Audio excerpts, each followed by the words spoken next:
와일드 로봇, 글 그린 피터 브라운, 번역 엄혜수. 사춘기 아이를 위한 녹음은 이제 그만하려고 했는데 정말 책을 안 읽고 있답니다. 그래서 다시 한번 녹음을 해보려고 합니다. 글 그린 피터 브라운, 기발한 상상과 독특한 표현으로 전 세계 독자들에게 뜨거운 사랑을 받는 작가입니다. 칼텍곡상, 보스턴 글로브 홈북상, 칠드런 초이스 어워드 선정, 올해의 일러스트레이트 상을 받으며 그 탁월함을 인정받았습니다. 와일드 로봇은 피터 브라운 작가가 처음으로 글을 쓰고 그림을 그린 어린이 소설입니다.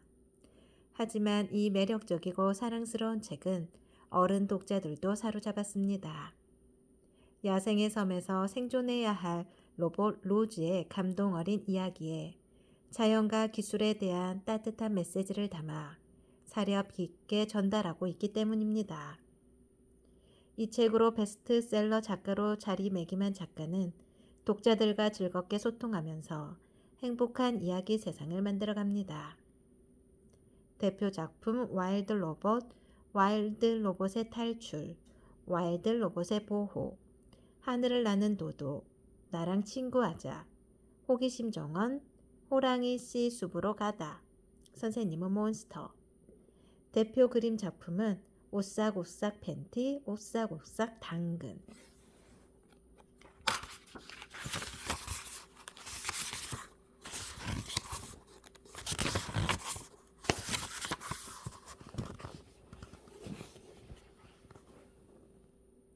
바다. 우리 이야기는 바다에서 시작한다. 바람과 비, 천둥과 번개, 그리고 파도와 함께. 밤새 허리케인이 무서운 기세로 휘몰아쳤다. 그 혼란 속에서 짐을 가득 실은 화물선 한 척이 침몰했다. 아래로, 아래로, 아래로. 바다 밑바닥까지. 배가 가라앉은 자리에 수백 개의 나무 상자가 둥둥 떠올랐다. 허리케인이 사정없이 후려치고 두드려대자 나무 상자들은 이내 바닷속으로 가라앉기 시작했다. 파도가 상자를 차례로 삼켰다. 파도가 휩쓰고 간 자리에는 나무 상자 5개만이 남아 일렁이고 있었다. 아침이 밝아오자 허리케인이 물러갔다. 구름도 배도 육지도 보이지 않았다. 고요한 바다와 맑게 갠 하늘, 그리고 나무 상자 5개가 해류를 따라 떠다녔다. 며칠이 지났다. 수평선에 초록점이 나타났다. 나무 상자들이 다가가자 흐릿하던 초록점은 천천히 바위투성이 야생섬으로 바뀌었다.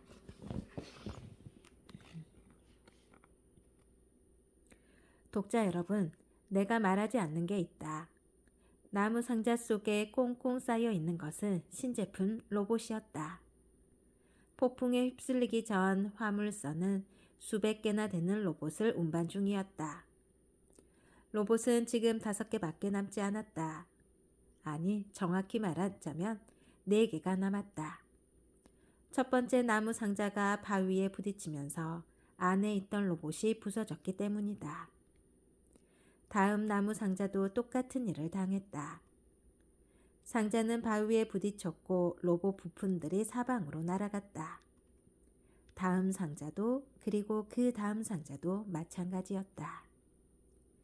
성난 파도는 로봇의 팔다리와 몸뚱이를 바위 턱으로 내던졌다. 로봇 머리가 철썩 소리를 내며 해안가 바위 사이 무릉덩이에 처박혔다. 로봇 팔 하나는 파도 속으로 곤두박질 쳤다. 이제 마지막 나무 상자 차례였다. 상자는 사나운 파도에 휩쓸려 해안가로 밀려갔다. 그러나 바위에 부딪히는 대신 앞서 부딪힌 4상자의 잔해에 부딪혔다. 곧 뒤이은 파도가 나무 상자를 물 밖으로 밀어 올렸다. 상자는 공중으로 치솟아 빙빙 돌다가 높고 평평한 바위 위에 쿵 내려앉았다. 상자는 긁히고 갈라져 틈이 생겼지만 안에 있던 로봇은 멀쩡했다. 해달. 섬의 북쪽 바닷가는 로봇 묘지가 되었다. 부서진 네 로봇의 조각들은 바위 여기저기로 흩어졌다. 로봇 조각들은 이른 아침 햇빛을 받아 반짝거렸다. 그 반짝임은 호기심 많은 동물의 눈길을 끌었다. 해달무리가 모래톱에서 뛰놀고 있었다. 그중 하나가 반짝이는 물체를 발견했다. 순간 모두가 얼어붙었다. 그들은 코를 들고 킁킁 냄새를 맡았다. 바다 냄새만 날 뿐이었다. 해달들은 호기심 어린 눈으로 살금살금 바위를 넘어갔다. 해달무리는 천천히 로봇의 몸통으로 다가갔다. 가장 큰 해달이 앞발을 뻗어 로봇 몸통을 툭 치고는 재빨리 물러섰다. 아무 일도 일어나지 않았다. 그들은 다시 로봇의 손 쪽으로 슬금슬금 다가갔다. 용감한 해달 한 마리가 앞발을 내밀어 로봇의 손을 뒤집어 엎었다. 로봇 손이 바위에 부딪혀 짤그랑 예쁜 소리가 났다. 해달들은 즐거운들 찍찍거렸다. 해달들은 흩어져 로봇 팔과 다리 그리고 발을 가지고 놀았다. 한 해달이 무릉덩이에 떨어진 로봇 머리를 찾아냈다. 그러자 모두 무릉덩이로 풍덩 뛰어들어서 로봇 머리를 땅바닥에 굴렸다. 그러다 그들은 뭔가 다른 것을 발견했다. 살아남은 상자 하나가 그들을 내려다보고 있었다. 상자 옆면에 긁히고 갈라진 틈이 윗면까지 이어져 있었다. 해달들은 바위를 뛰어넘어 상자 위로 기어 올라갔다. 안에 뭐가 있나? 호기심 가득한 털복숭이 얼굴 10개가 상자의 갈라진 틈을 들여다보았다. 로봇이었다. 하지만 다른 로봇과는 달랐다. 부서지지 않은 멀쩡한 로봇이 푹신푹신한 포장재에 쌓여 있었다. 그들은 갈라진 틈으로 앞발을 넣어 포장재를 뜯어냈다. 포장재는 물에 흠뻑 젖어 부드럽고 흐물거렸다. 해달들은 포장재를 서로 낚아채며 찍찍거렸다. 찢긴 포장재 조각이 바닷바람에 실려 날아갔다. 다들 신이 나 있는 가운데 한 해달이 우연히 로봇 머리 뒤에 달린 중요한 단추를 툭 쳤다. 딸깍? 해달들은 상자 안에서 무슨 일이 벌어지고 있는지 한동안 눈치채지 못했다. 잠시 뒤 상자 안에서 낮게 윙윙 거리는 소리가 들렸다. 해달들은 그대로 멈춰서 로봇을 바라보았다. 로봇이 눈을 떴다. 로봇의 컴퓨터 뇌가 부팅되었다. 프로그램이 작동되면서 상자 안에 들어있던 로봇이 자동으로 말하기 시작했다. 안녕하세요. 저는 로줌 유닛 7134입니다. 로즈라고 불러도 좋아요. 제 시스템이 활성화되는 동안 여러분에게 제 소개를 할게요. 시스템이 완전히 활성화되면 저는 움직일 수 있고 대화를 할 수 있으며 뭔가를 배울 수도 있습니다. 제게 일을 맡기면 전 최선을 다해 그 일을 수행할 거예요. 그리고 시간이 지나면 맡겨진 일을 더 잘할 방법을 찾아낼 거예요. 저는 더 나은 로봇이 될 거예요. 제가 필요하지 않을 때에는 방해가 되지 않도록 노력할 것이며 언제나 명령을 수행할 수 있는 상태를 유지할 것입니다.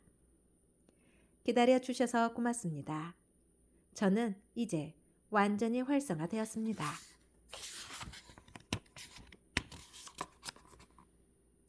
깨어난 로봇. 여러분도 알겠지만 로봇은 감정을 느끼지 못한다. 동물과는 다르다. 하지만 부서진 나무 상자 안에 있던 로즈는 호기심 같은 것을 느꼈다. 로즈는 위에서 따뜻한 빗살을 쏟아내는 동그란 것이 무엇일까 궁금했다. 그녀의 컴퓨터 뇌가 작동하자 로즈는 그 빛이 무엇인지 알아냈다. 태양이었다. 로봇은 자기 몸이 태양 에너지를 흡수하는 것을 느꼈다. 시간이 흐를수록 로즈의 의식은 더욱더 또렷해졌다. 배터리가 완전히 충전되자 로즈는 주위를 둘러보았다. 그리고 자신이 상자 속에 포장된 채 있다는 것을 알아차렸다. 팔을 움직이려고 했지만 줄에 묶여 있었다. 로즈는 더 세게 힘을 주었다. 팔에 달린 모터에서 윙윙 소리가 났다. 그리고 줄이 툭 끊어졌다. 로즈는 손을 들어 상자를 양옆으로 밀어냈다. 알을 깨고 부화하듯이 그렇게 로즈는 세상 밖으로 나왔다.